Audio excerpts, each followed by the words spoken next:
صل على محمد وآل محمد اللهم صل على محمد وآل محمد اللهم صل على محمد وآل محمد.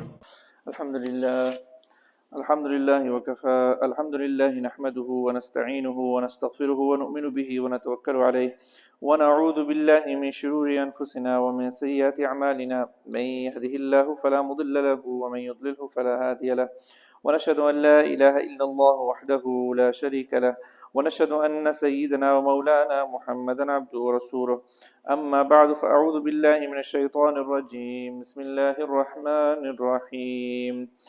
يا أهل الكتاب لا تغلوا في دينكم ولا تقولوا على الله إلا الحق إنما المسيح عيسى بن مريم رسول الله وكلمته ألقاها إلى مريم وروح منه فآمنوا بالله ورسله ولا تقولوا ثلاثة انتهوا خيرا لكم إنما الله إله واحد سبحانه أن يكون له ولد له ما في السماوات وما في الأرض وكفى بالله وكيلا. صدق الله العظيم. وقال رسول الله صلى الله عليه وسلم من تشبه بقوم فهو منهم. سنن أبي داود أو كما قال عليه الصلاة والسلام. اللهم صل على سيدنا مولانا محمد وعلى آل سيدنا مولانا محمد وبارك وسلم. Alhamdulillah, all praise is due to Allah subhanahu wa ta'ala, the most gracious, the most merciful, and may infinite amount of blessings be upon the noble Prophet sallallahu alaihi wasallam. And we thank Allah subhanahu wa ta'ala for giving us the tawfiq, the divine guidance to be early for Jumu'ah today. Today's topic of discussion is to speak about Christmas. To speak about the origins of Christmas and what is the reality of it and what's the Muslim take on it.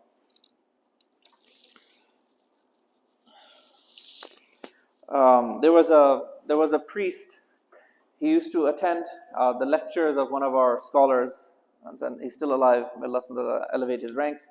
He's one of our top, very big scholars in the world. And he in his gathering, there used to be a priest who used to just listen to Jummah lectures. There's some people like that. They're very passionate about learning. They'll just keep learning.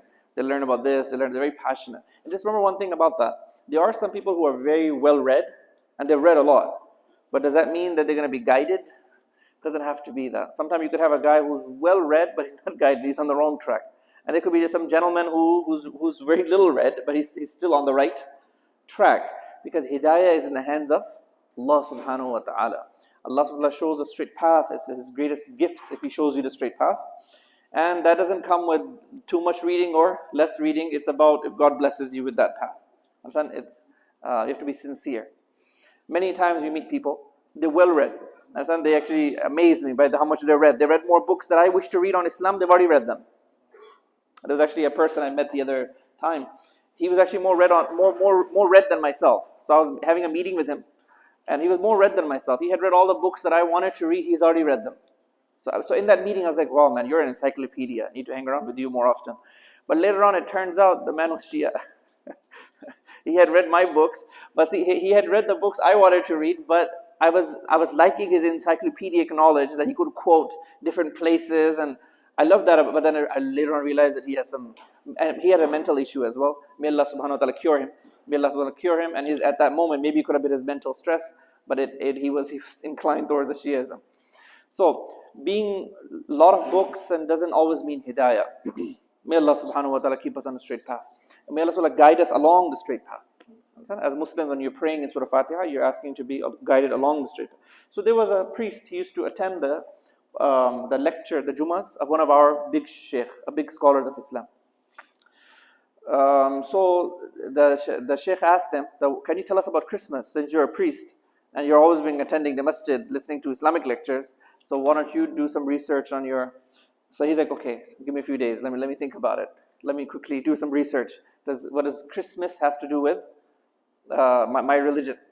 So then he came back, he's like, you Muslims, you guys do your urs, the 40 days, and the milad, all this kind of stuff that you all do, your bidats. He even used the word bidats. You guys doing this bidats? This is our bidat. You Muslims do your bidats, innovations. This is Christian bidat. So that defines what Christmas is. Christmas is the Christian bidat. May Allah subhanahu wa ta'ala protect us. Bidat, innovation, there's no room for that in this deen. May Allah subhanahu wa ta'ala bring them on the right track. People who do their 40s, urs and 40 days and chaliswa and this, that, this has no place. Understand? No need. Birthdays, understand? And then birthday of the Prophet. No need, no space for that. It's not even in Christianity. May Allah subhanahu wa ta'ala, these brethren, some people have put it, some scholars put it like this, they say that people who have gone far in their love, may Allah subhanahu wa ta'ala put them on the right track. They've gone overboard. Just like people with Isa alayhi salam, why did they take him to divine levels? Because they've gone too ahead in their love. They've passed the limits. You don't pass the limits, you stay within your limits. So, this Christmas, as I said, is a bidat of the Christians.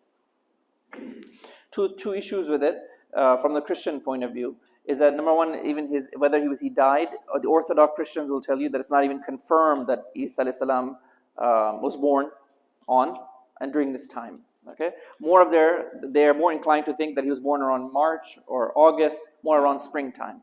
It wasn't even in the winter time. So it's not even that. So that's the problem number one with Christmas, is that it's not even connected to the birthday. Number one, even if it was a birthday, it wasn't something prescribed in their Bible to celebrate the birth of their prophet. It wasn't there. So first of all, they're doing an activity that's not allowed. Then number two, it's not even confirmed birthday. Then where did it come from? How did it get here? It came from the Christians when they were in Rome. The Romans, there was pagans, mushriks. The mushriks, they used to worship the sun. Some mushriks used to worship the sun. People who worship nature, and then in nature they worship bigger things. They worship water, they worship trees, and the higher up they worship the sun. And the 25th was a time that it kind of marks like the mid of winter. And now the sun is the days are either getting bigger, right? They're going from small to big. So there's some change happening. So that December 25th marks that. So they used to worship the sun. Then when the Christians came along, it's either the Christian wanted to make the pagans happy, and they wanted to mix it up. They said that, hey, let's just bring the birthday of Isa alayhi salam here, or it was the other way around. Either the mushriks were making the Christians happy, or the Christians were making it wasn't anything part of their teachings. It was a bid'ah, an innovation. They made it, and then it just continued onwards. So we need to remember, as Muslims, one hadith of Rasulullah sallallahu alaihi wasallam, man tashabbaha bi. This is the principle. My whole lecture today is going to revolve around this one principle that's laid out in a hadith of Sunan Abu Dawood. The hadith is man tashabbaha bi qawmin fahuwa minhum. Whoever imitates a people, he's from them. Underneath this hadith, whoever imitates a people, he's from them. The fuqaha and the masail in the fatwa books is packed. There's a lot of Islamic rulings that comes out of this hadith. Whoever imitates a people, what does it mean? Let me give you a quick rundown and a summary of what it means. Islam has 5 aspects: ibadat, aqaid, muasharat, muamalat, akhlaq. Basically, in the first two, when it comes to beliefs and in worships, if you were to imitate some other religion, like you're supposed to imitate them in the sense that you hold those beliefs for a while. Imitate them in the sense that you go do the worship of another religion. This cancels out your iman. May Allah subhanahu wa ta'ala protect us. So that's doing imitation in completely the 2 areas that there's the biggest penalty. In Urdu we say, iman se haath do baithenge. So if you participate in another person's festival or you participate in his beliefs, in Urdu we say, aap iman se haath do baithenge. The other areas, muamalat, muasharat, how the way they dress, the way they act, if it's specific to their culture, then it becomes a sin. You don't lose your iman, but it still becomes a sin. You should wary of trying to imitate who? The disbelievers. There's something style of the disbeliever. They act in a certain way. They talk in a certain way. And then you like looking up to that, the non-Muslim way. See, as Muslims, you're striving to be a pious man, right? Getting close to Allah subhanahu wa ta'ala. So you've left the way of the the Muslims, and you're imitating the hairstyle, imitating the clothing, imitating different. You like how the non-Muslims are and the way they live their life. You want to live your life similar, just on the basis because they're non-Muslims. Sin. This is what? Guna. You take this to a more extreme and even participate in their festivals, now you've lost your iman. So imitation, our mashayikh are the scholars of Islam, they're very fearful of imitation. They never allowed any form of, because this is a very general hadith. Whoever imitates a people, they're from them. So our mashayikh, they don't imitate at all. Today we find Muslims are imitating. They either forgot this hadith, but why are Muslims imitating? They either are not educated about this hadith that we have just mentioned, or they have less taqwa, they have less fear of Allah subhanahu wa ta'ala. They're not using their intellect. Copying means naqal. And you do naqal, copy, when you don't use your intellect, because you're just copying people. So Muslims, since we have the straight path, we have the final religion in the world, our rules are very stringent. You're not allowed to just copy for the sake of copying. You have to be very, very mindful.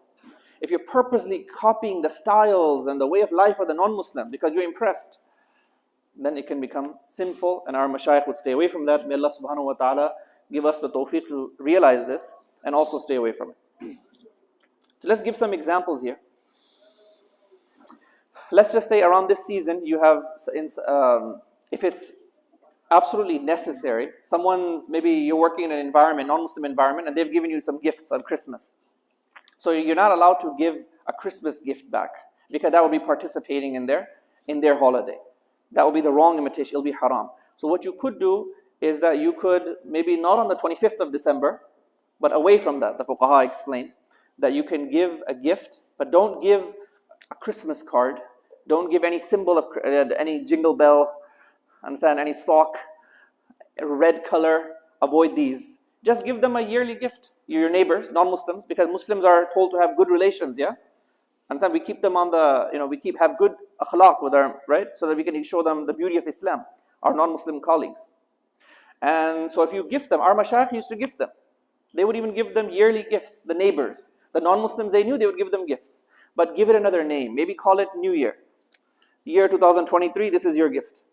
They may have given it to you for Christmas, but since as a Muslim you can't participate in Christmas, you give it to them for New Year. New Year is a more acceptable concept. It is a New Year.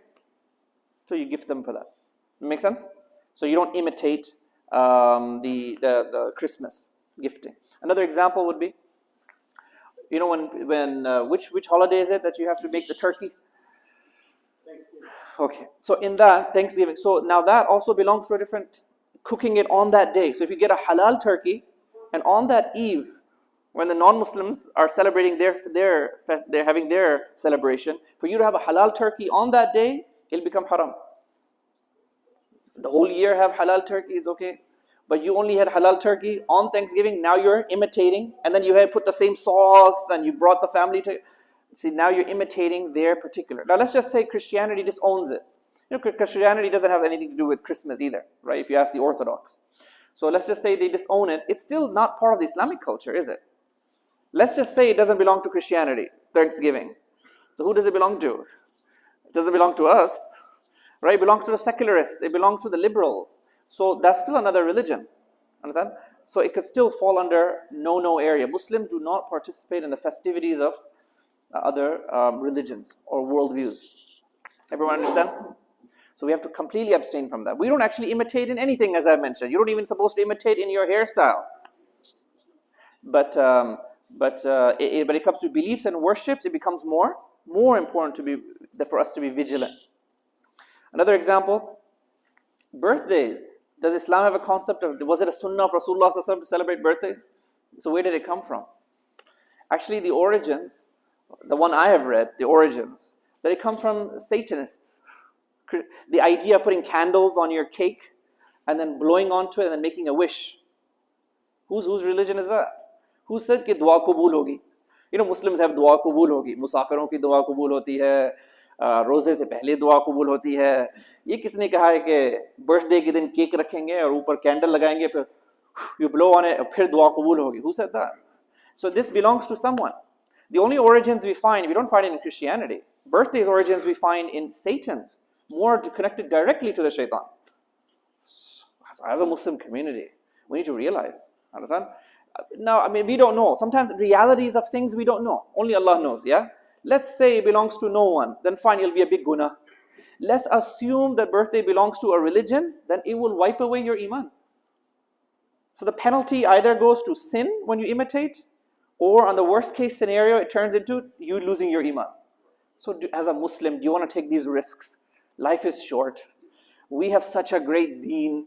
Do we need to go around copying other people? Or do people need to copy us? Understand? They have to copy us, the true deen, the final deen on this earth. Make sense? So let us, this hadith, very, very important. Allah subhanahu wa ta'ala give us tawfiq to do amal upon it.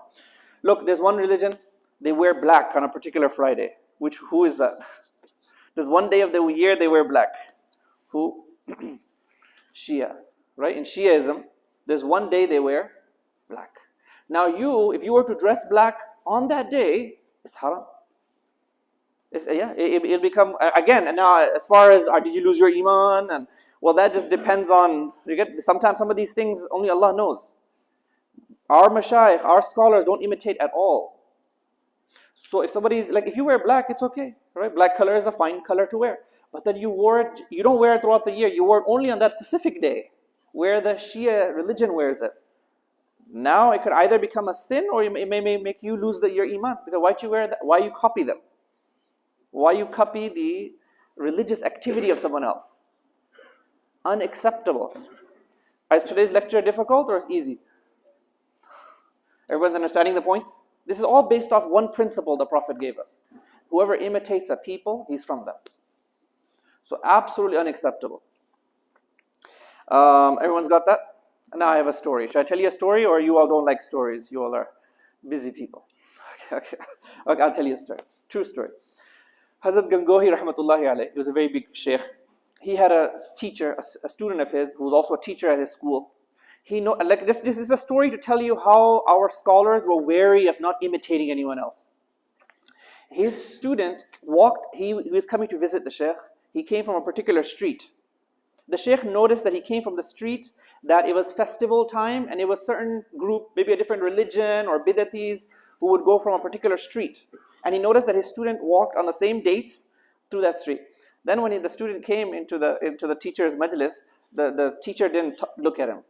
Teacher kept ignoring him. So after salah, the student looks at the teacher. And one lesson we learn from this, that we should have respect of our teachers. Yeah, look how much respect they had. When the student noticed that every time I look at my teacher, he looks the other way. If it was me and you, we were like, what a rude teacher, I'm leaving. I'm going to find another teacher. This is not their respect. They're like, why is Sheikh not looking at me? Every time I say Assalamu alaikum, he just looks the other way. So he asked Sheikh, are you angry? Are you angry with me that you're not, every time I look at you, you're looking at I did something wrong, didn't I? He said, yes, I noticed the street that you came from is the same street that the people who celebrate Urs, they were going to cross from that street. So why did you, on this date, they come and you walked on that street? So you imitated. You imitated by walking on the same street. This is our mashayikh. These are the scholars who passed down the religion down to us from. So imitation is unacceptable in our deen. I've told you it has a hierarchy. If you do it in beliefs and worships, then you lose your iman. If you do it in other things, it's a lesser penalty, it becomes into a sin. So we don't need any of that. May Allah subhanahu wa ta'ala protect us. Oh, and the Shaykh, he had mentioned, the reason is when he was walking on that street, because there's a hadith, Man kassara sawada qawmin fahuwa minhum. If you make the number of a people go higher, like there's some people in an activity, and you join their activity, you made their numbers go up, then you're from them. So the people who are doing this wrong practice, this irreligious, from an Islamic point of view practice, they had a number, so because you're crossing at the same time as them, you made their numbers look bigger. So Muslims are supposed to be wary of their environment. We're not even allowed to go into certain environments. When you go into those environments, you make their numbers go up. And then that's also a penalty. It's either going to be a guna, and then if you participated in their ibadah, फिर तो आप ईमान से भी हाथ धो बैठेंगे. So may Allah subhanahu wa ta'ala protect us. So Christmas season is here. May Allah subhanahu wa ta'ala protect us from any type of... And we can learn from other religions. Sometimes you can pick up ghairat from other religions. The Jewish community, when it comes to Christmas, they go to work. the Jewish community, they make sure they don't participate in any part of it at all.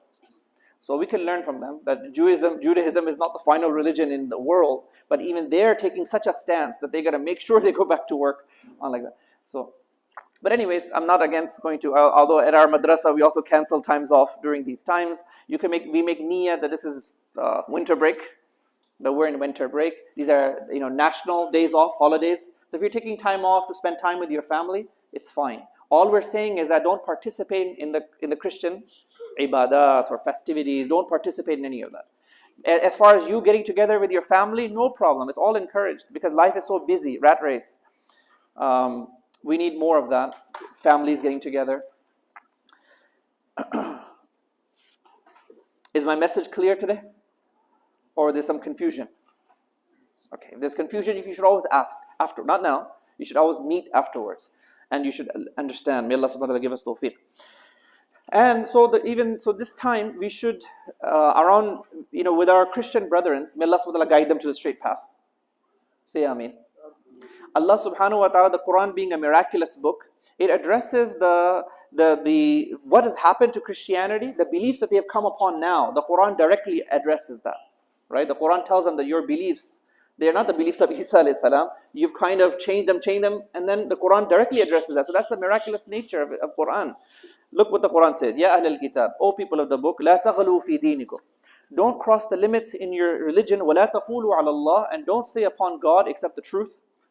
إِنَّمَا الْمَسِيحِ عِيسَى ibn Maryam. Verily, Masih Isa ibn Maryam, Rasulullah, he's a messenger of Allah. وَكَلِمَتُهُ. And he's also his word. So that was he's a special word. Everybody's created kun fayakun, but he's his special word. أَلْقَاهَا إِلَى Maryam. The word which was given to Maryam alayhi salam. وَرُوحٌ مِّنْ. And he's a special soul. Isa alayhi salam is special soul. فَآمِنُوا بِاللَّهِ وَرُسُلِهِ.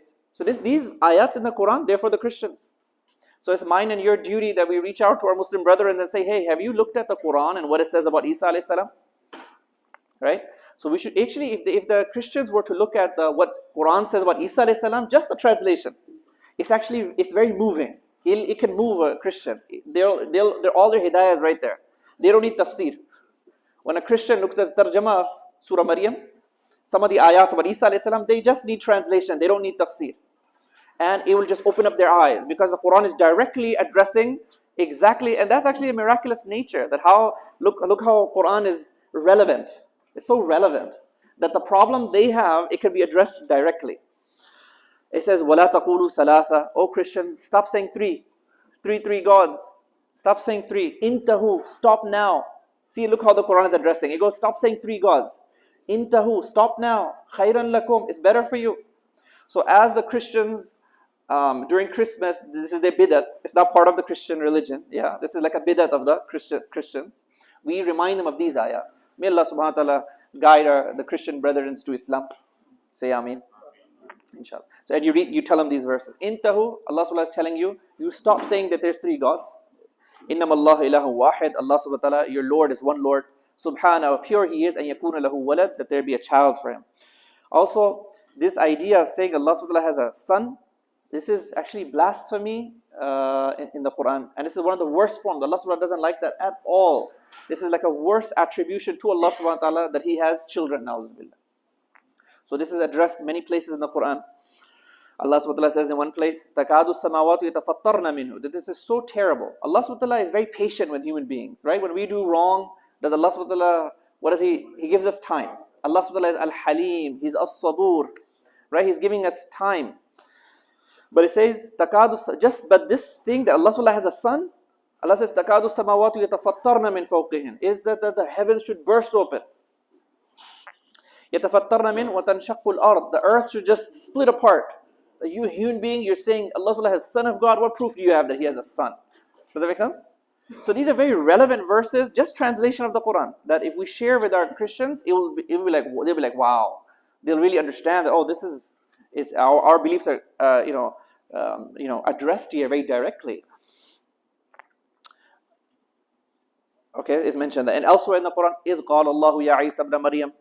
Allah subhanahu wa ta'ala will say to Isa ibn Maryam, أَأَنْتَ قُلْتَ لِلنَّاسِ. Did you say to people, اتَّخِذُونِي وَأُمِّيَ إِلَهَيْنِ, that take me and my mother as two gods, min dunillah, from other than Allah subhanahu wa ta'ala? Like, so meaning that Allah subhanahu wa ta'ala is saying that Yawmul Qiyamah, even a prophet will be taken to task. I mean, Masoom, Anbiya, the greatest of creation. Even Allah subhanahu wa ta'ala whole Nabis to task. That, oh Isa alayhi salam, did you tell people that you and your mom were two gods? Qala subhanaka. Isa alayhi salam will respond, pure are you, O Lord. Ma yakunu li. It's not suitable for me. And aqul, that I say, ma laysa li bihaq, that which I have no right. In kuntu qultu, if I have said it, faqad alimta, then, oh God, you would have known it. Ta'lamu ma fi nafsi, you know what's in my nafs, and I don't know what's.